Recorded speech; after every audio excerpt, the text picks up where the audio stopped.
Iowa senators have just wrapped up the debate on a proposed abortion amendment. KCCI's Chris Gothner is live there now. And Chris, what are lawmakers saying about this?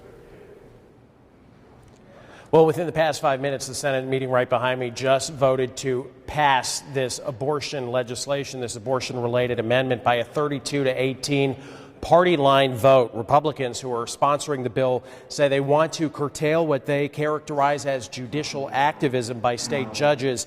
They are against decisions by the Iowa Supreme Court that upheld abortion rights in the state. Essentially, this bill would put an amendment in the Iowa Constitution saying that nothing within the Constitution provides any right to an abortion. It would have to pass both houses this year and next, and voters would eventually have to approve it after that happens.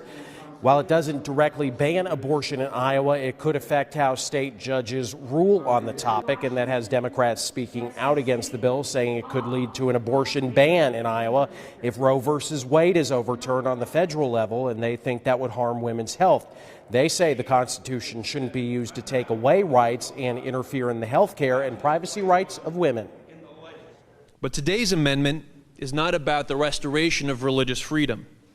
Today's amendment is about the imposition of the religious beliefs of some over the religious beliefs of others. We're asking to take it to the people of Iowa. So what are you scared of? We want to take it to the people. Let's let the people decide. We'll have more from the Senate floor debate coming up tonight on KCCI 8 News at 6. But for now, live outside the Senate chambers in the State House, Chris Gothner, KCCI 8 News, Iowa's news leader.